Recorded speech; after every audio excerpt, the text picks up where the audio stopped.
2009 నాటికి మీ అఫిడవిట్ కానీ అన్ని చూస్తే కేవలం జస్ట్ 8 లక్షల నుంచి 9 లక్షలు. ఈరోజు ఇప్పుడు ఆదాయం మారిందా సార్? ఎందుకంటే 2014, 2019, 2024 ఇన్ని ఎలక్షన్స్ లో గెలుపు గుర్రాలకి వెనకాల సపోర్ట్ ఇచ్చి కమ్యూనిటీ బేస్ అంతా కూడా వారికి సపోర్ట్ చేసే విధంగా చేసిన వ్యక్తి గుగ్గిరాల సీతారామయ్య గారు.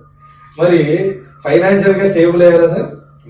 అంటే రాజకీయాల్లో పలానా వ్యక్తి మంచి వ్యక్తి అంటే అతని దగ్గర డబ్బు ఉండదు. అంతేనా సార్? అంటే కేవలం రియల్ ఎస్టేట్ మీద డిపెండ్ అవుతారు మీరు అని చెప్పి కూడా దాంట్లో సంపాదించినా కూడా పొద్దులు లెగిస్తే సేవా కార్యక్రమాలు అంతే. అదే అంటే మనం ఎదురు వ్యక్తిని ఎవరిని మనం పెంచవలసిన కానీ ఆ వ్యక్తి కాదంట అంటే అతని దగ్గర డబ్బులు ఉంటాయి 100%.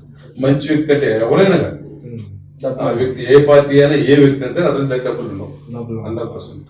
మరి సార్ ఇప్పుడు దాదాపు ఈ 2-3 టర్మ్స్ లో మీరు సపోర్ట్ చేసిన పార్టీ కూడా గెలిచింది. 2014 కావచ్చు, లేకపోతే 2019 కొంచెం వైసీపీ కూడా సపోర్ట్ చేసినట్టున్నారు. చేయలేదా? అంటే జస్ట్ ఈ అంబటి రాంబాబు గారితో కానీ వైసీపీ నేతల మీటింగ్ లో కనపడినందువల్ల టాక్ వచ్చింది. అంటే పునః మీటింగ్ పెట్టినప్పుడు పార్టీతో పని లేకుండా వెళ్ళేవాళ్ళం.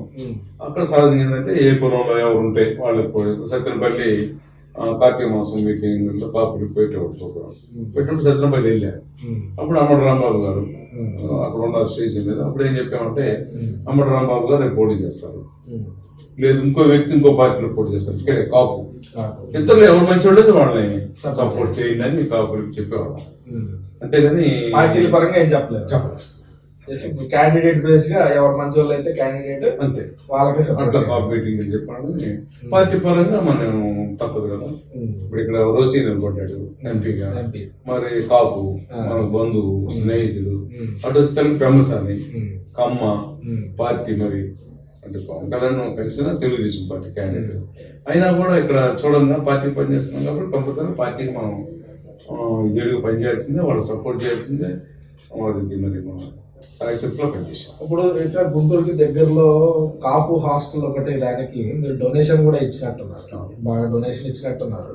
మరి అదే కాపు హాస్టల్ కి ఈ రోజు పొన్నూరు నియోజకవర్గంలో ఎవరైతే వైసీపీ తరఫున నిలబడ్డారో అంబటి మురళి బాగా డొనేషన్ ఇచ్చిందన్నారు. నిజమేనా సార్? నేను చాలా తక్కువ ఇచ్చాను. ఆయన ఇచ్చిన దాంట్లో మనం చాలా తక్కువ భోజనాల విషయం కావచ్చు, లేకపోతే కంప్లీట్ అయిన విషయంలో కూడా అంబటి మురళి గారి పాత్ర కీలకంగా ఉందని చెప్పేసి అయితే వినపడింది, ఇచ్చాడు.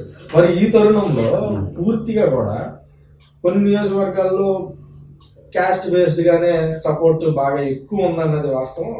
అంటే వాస్తవం ఏంటంటే కాపు హాస్టల్ మొత్తం కాపు సమస్య ఆయన రాజకీయాల్లో వస్తాడో రాడో తెలియదు. మన కాపులు హాస్టల్ వెళ్తున్నారు కాబట్టి ఇవ్వాలని ఇచ్చాడు.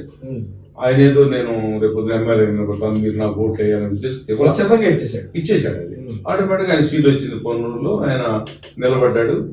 వాళ్ళు కూడా కొంతమంది కాపు సమాజ వర్గం అంటే పవన్ కళ్యాణ్ చూస్తారు ఎక్కువ, నాకు తెలిసినంత వరకు 70% అవ్వచ్చు 80% పవన్ కళ్యాణ్ చూసినా ఎట్లా మన కాపు సమాజ వర్గం నిలబడ్డాడు కాబట్టి ఇద్దామని 20% అటు అంబటి మురళీ కృష్ణ కూడా మన కాపు సమాజం వేసి ఉండొచ్చు నేను అనుకుంటున్నాను.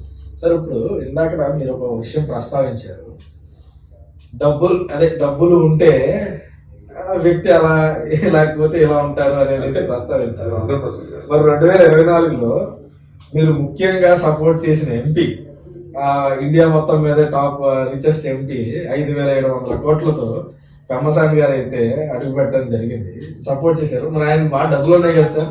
అంటే అతను ఒక డాక్టర్ అమెరికా వెళ్ళి ఫ్యాకల్టీ ఉండి పుస్తకాలు మెడికల్ సంబంధించి రాసి అమెరికా గవర్నమెంట్కి వాళ్ళ దీనిలో ఇచ్చి అది ఓన్లీ వైట్ మనీ, వైట్ కాబట్టి అఫిడవిట్ లో పెట్టగలిగారు వైట్ మనీ. అతను మనం వాడు కూడా నేను చెప్తాను, అతనితో నేను 2-3 నెలలు శ్రమం చేశాను, అతనితో ప్రయాణం చేశాను. ఎక్కడ క్యాస్ట్ ఫీలింగ్ ఒకటి కానీ అది డబ్బు ఉంది లేదు పేదవాడు ధనవంతుడు కానీ అతనిలో ఒక భావన చూశాను. మన ఆంధ్ర రాష్ట్రం ఇలా అయిపోతుంది జగన్మోహన్ రెడ్డి ప్రభుత్వం, కానీ ఇలా ఉండకూడదు, ప్రజలు ఇలా ఉండాలి. వాడు కూడా మారాల్సిన కాకపోవట్లే. పెంసాని సెన్సర్ ఫాదర్ సాంబశివరావు గారు నర్సాపేటలో మాలా కాకపోవట్లే, వాళ్ళు కూడా చాలా చిన్న వాళ్ళ అమ్మ నాన్న కష్టపడి చేసుకొని ఈయన కూడా సహాయంగా పనిచేసేవాడు అంట హోటల్లో మాలాగా. మరి తర్వాత చదువుకొని మంచి మార్కులతో డాక్టర్ అయ్యి మరి అమెరికా వెళ్ళి కొంతమంది సహాయ సహకారాలతో అక్కడ చెప్తాను ఆయన మాకు సహాయం చేశారు కొంతమంది ఒకళ్ళిద్దరు.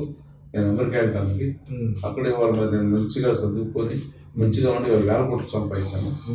మరి ఆ సంపాదించింది ఇక్కడి నుంచి మనం వెళ్ళడానికి ఎవరైతే నాకు సపోర్ట్ చేశారో మరి ఇక్కడ ఈ రాష్ట్రాన్ని మనం మరవకూడదు, మన వరకు మనం ఎంతో చేద్దాం ఉద్దేశంతో నేను గుంటూరు జిల్లాలో పుట్టాను కాబట్టి పులిపాలెం కాబట్టి గుంటూరులోనే నేను ఎంపీగా వేసి గుంటూరు జిల్లా నాకు చేతనైనంత వరకు నేను గవర్నమెంట్ ద్వారా నా సొంతంగా కూడా నేను చేయడానికి ముందుంటానని అన్నాడు.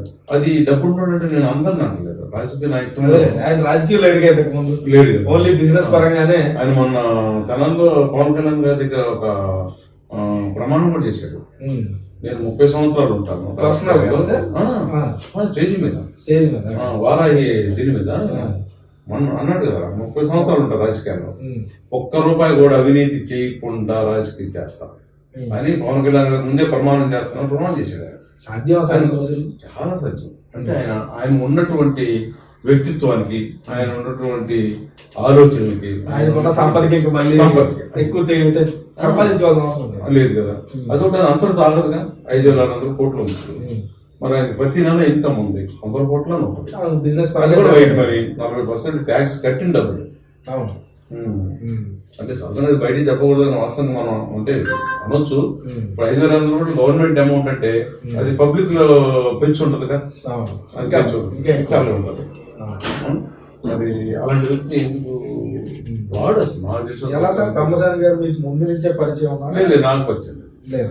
ఆయన మన ముప్పాలు వచ్చినప్పుడు ఫిబ్రవరి 9వ తారీఖు ఇప్పుడు వచ్చాడు. మీరు ఆయన దగ్గరికి వెళ్ళారా, ఆయన మీ దగ్గరికి వచ్చారు? నేనే వెళ్ళాను ముప్పాలు వెళ్ళి అసలు ఏంటని సహజంగా నేను కూడా ట్రై చేశాను ఎమ్మెల్యేగా. ఇప్పుడు కూడా ట్రై చేసినప్పుడు ఇట్లా నేను ట్రై చేసుకుంటున్నాను, కొద్దిగా అవకాశం ఉంటే ఏదన్నా మీరు నాకు హెల్ప్ చేయమని అడిగాను. అంటే మన చేతిలో ఏముండదు యశ్వంత్ గారు బాబుకి ఇవన్నీ చెప్తున్నాను గుంటూ బాబు గారికి. అలా ఇస్తే మీరు 3-4 పేర్లు ఉన్నాయి, జాగ్రత్త ప్రభాకర్ పేరు, మీ పేరు వేరే, ఆయన ఎవరికి ఇస్తే వాళ్ళకి మీరు కూడా సపోర్ట్ చేయండి, సపోర్ట్ చేస్తామండి అన్నాం. ఎవరికి ఇవ్వలేదు, వేరే సామాజిక వర్గం తీసుకొచ్చారు. ఎప్పుడు ఆరోగ్యాలు వచ్చి వెళ్ళిపోతానే ఉంది. సరే అప్పుడు కూడా అన్నాడు ఆయన, మరి ఇట్లా వేరే వాళ్ళకి ఇస్తే నీవేంటన్నాడు, పార్టీ పని చేస్తాం, తర్వాత గవర్నమెంట్ ఏదైనా వస్తే మీరు ఏదన్నా మాకు